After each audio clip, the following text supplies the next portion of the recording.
Boa tarde a todos. É um prazer para a Câmara de Vereadores estar recebendo vocês aqui, ainda mais num assunto tão interessante e tão importante para a nossa cidade, né? Essa diretrizes orçamentárias é algo que a gente precisa levar muito em consideração, a responsabilidade de tudo isso. Então a Câmara se orgulha de poder estar participando junto com vocês. É lógico que quem tem todo o conhecimento vai estar aqui junto com a Bruna, explicando tudo, para que a gente possa estar vivenciando e participando de tudo isso. Então, não vou me alongar.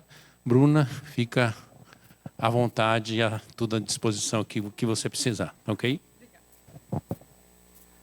Boa tarde. Eu me chamo Bruna. Hoje vou conversar com vocês sobre o projeto de lei de diretrizes orçamentárias do município de Arapongas. Nós vamos iniciar... Volta David. Então, complementando o que o presidente falou, a lei de diretrizes orçamentárias é um complemento muito importante para a população. É nela que vai demonstrar como o município vai organizar as suas finanças. E nós vamos separar essa apresentação por blocos. Eu vou iniciar ela falando sobre a legislação, sobre os indicadores, as metas e prioridades, e depois eu vou para a parte de números, que é a receita e a despesa. Depois eu vou falar um pouquinho sobre o que é os programas, e, por final, vai ser as obras em andamento. Aí pode passar. Aí, nessa parte da legislação, eu tentei colocar as perguntas mais comuns que às vezes né, o pessoal pergunta para a gente. A gente vai responder o que é a LDO, para que a LDO serve, por que ela deve ser elaborada, quando ela deve ser elaborada e o que está incluído na nossa LDO. Aí pode passar. Então, o que é a LDO? A Lei de Diretrizes Orçamentárias, ela define as metas e prioridades do município. É nela que a gente vai conseguir dimensionar o que o governo pretende. O que ele pretende fazer, como é que ele pretende gastar e como que ele vai organizar essas finanças. E aí tem a capa do projeto de lei que a gente fez para esse ano, que vai ser protocolado na Câmara até com data de amanhã. Aí pode passar.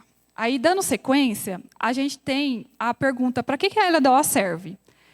Ela busca sintonizar a lei de orçamento anual com o plano plurianual. É interessante pensar que a LDO ela é como uma bússola. Ela direciona o que o governo vai fazer na lei orçamentária.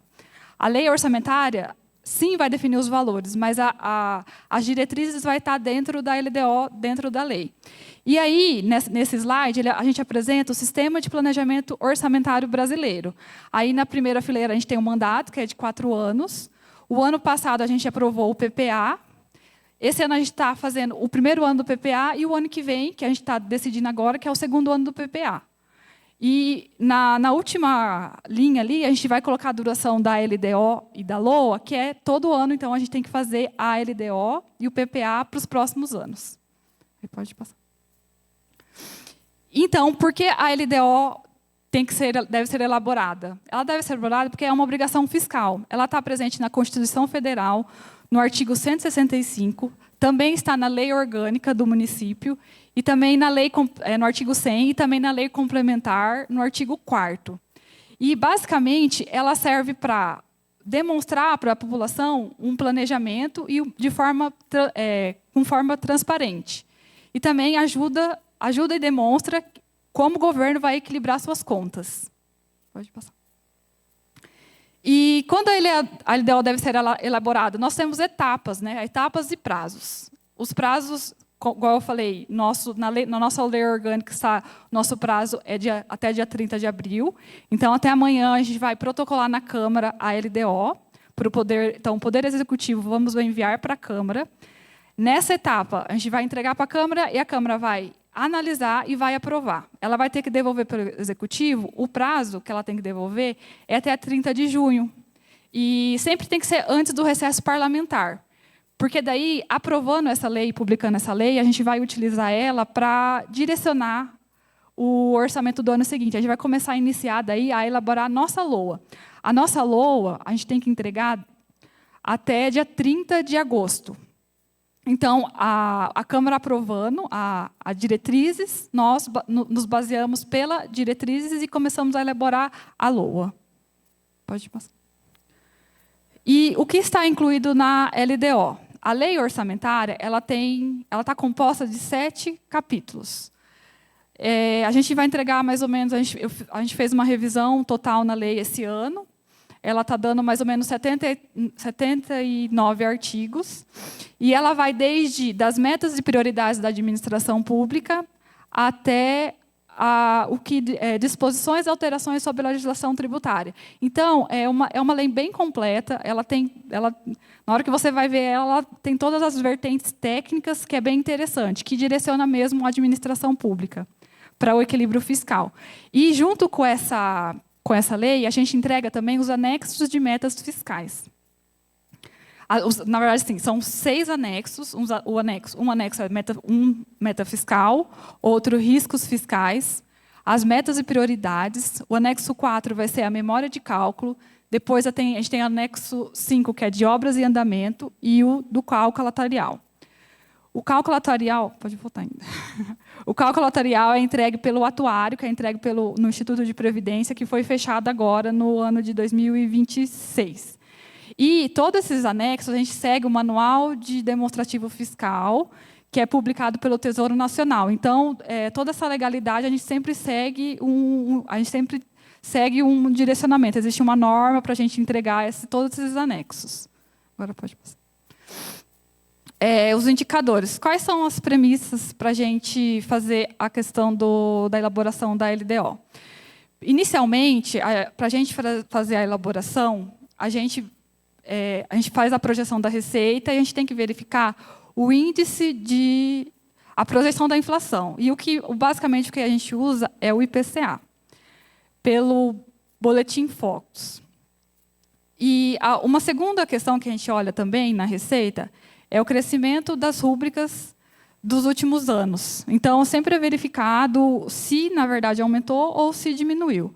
A gente tem uma questão na nossa lei, né, que a gente fez as estimativas agora, a questão do IPVA, que teve uma redução. Na verdade, a gente não sabendo o impacto da redução, mas a gente pode estimar ou para mais ou para menos, mas assim, todas as questões técnicas são verificadas. Na questão da despesa, a gente tem a gente tem que avaliar o histórico da despesa, né, como é que ele está se comportando, e também, junto disso, a gente analisa a questão de contratos. A parte mais detalhada mesmo a gente faz na LOA. Agora, o foco mesmo, agora na lei, são as diretrizes e as metas fiscais. E outra questão que a gente vê também é a questão da política econômica da União. Então, assim, todo mundo sabe que tudo que interfere mundialmente acaba, em algum momento, o município também ele reverbera. Então, todas essas premissas para a elaboração da LDO é verificado. Então, agora a gente tem o próximo, as metas e prioridades. As metas e prioridades nada mais são que elas são o direcionamento. A gente consegue definir as metas por meio das 174 ações prioritárias.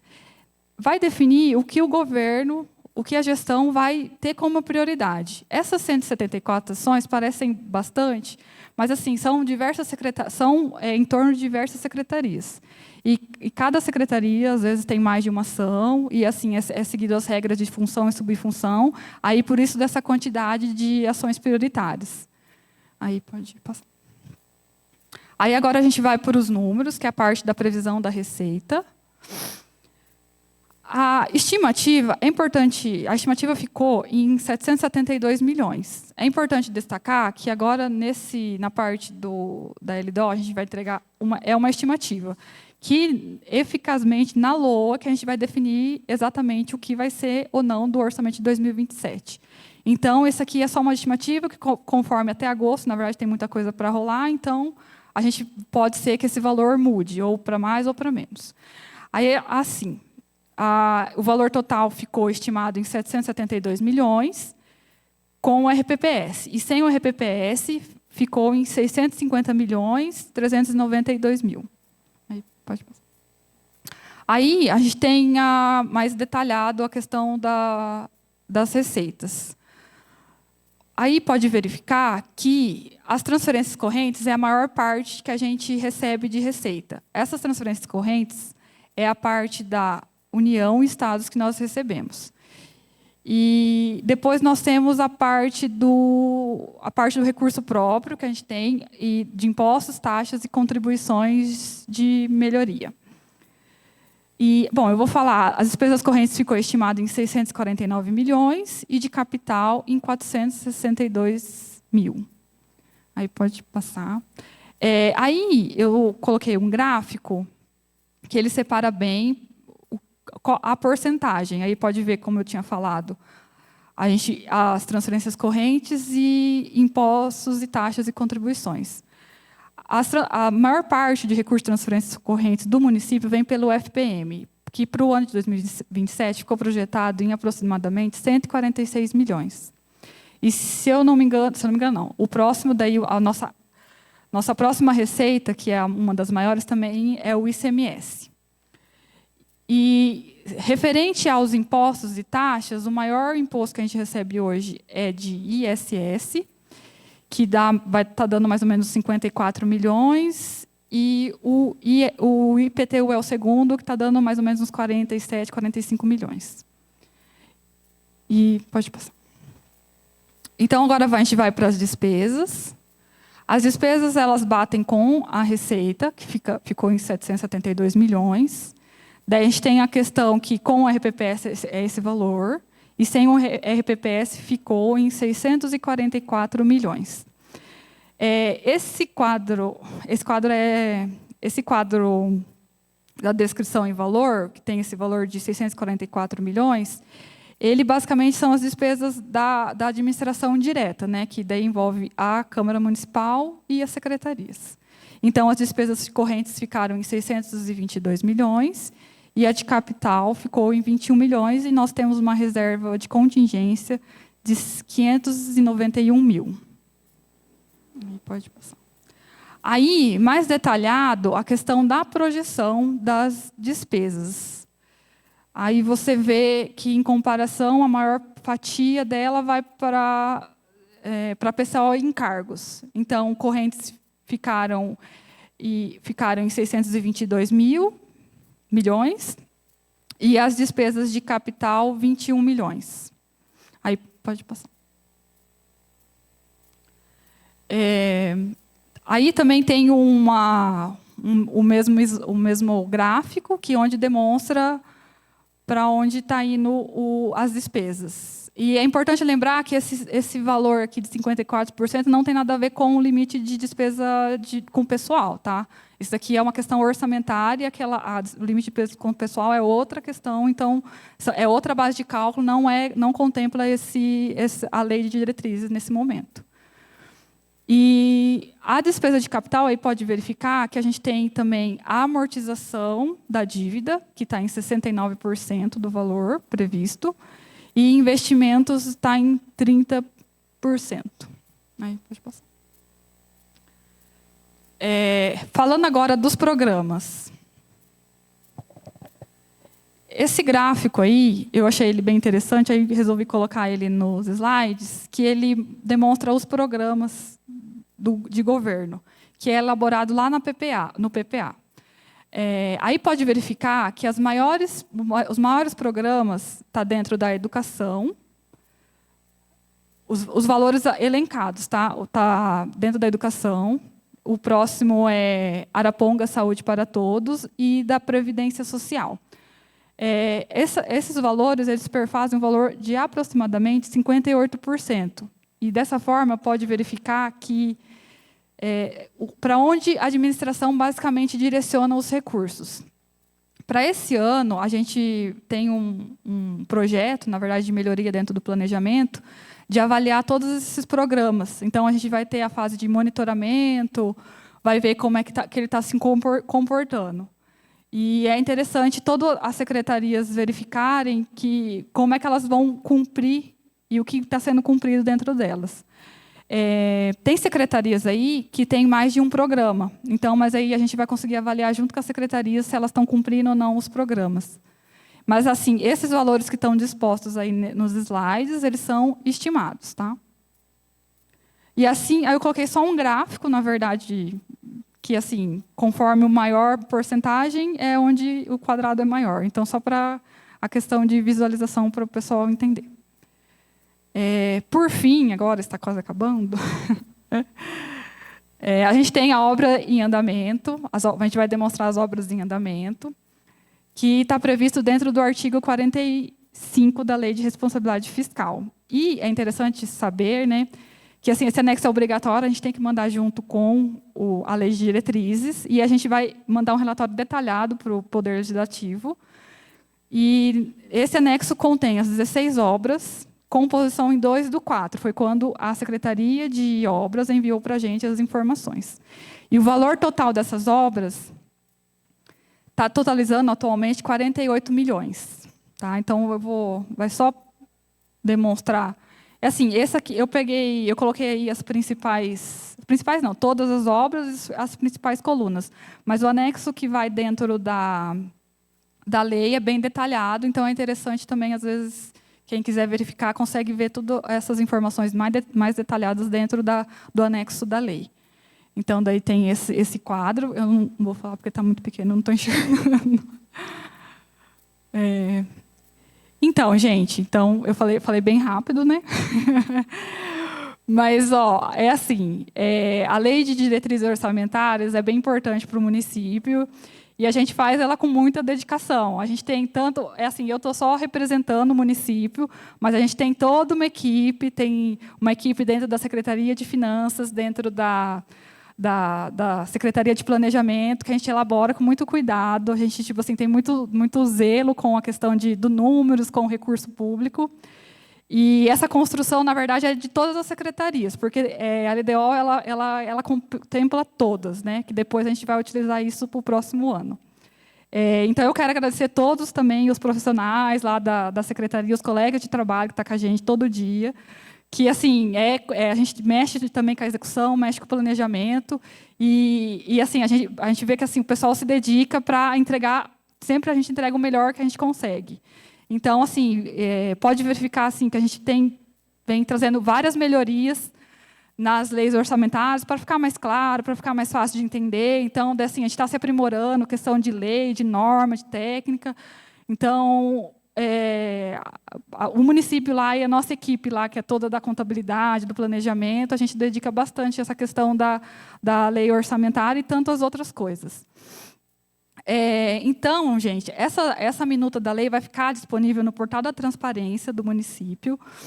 E eu até no slide eu deixei como consegue acessar. Consegue acessar por meio dos relatórios de transparência fiscal. Tem um QR Code dentro do slide aqui, que direciona diretamente para as leis. E, assim, as dúvidas também podem ser enviadas por meio do e-mail orçamento@arapongas.pr.gov.br. É importante também, eu até esqueci de falar, que a gente vai, para o próximo mês, né, a gente vai soltar um questionário da população. Eu também solicito que tanto o pessoal do Legislativo e tanto o pessoal do Executivo, divulgue bastante esse questionário, porque é uma participação seria interessante uma participação da população. Assim, o ano passado a gente fez os relatórios, mandamos para quem se interessou.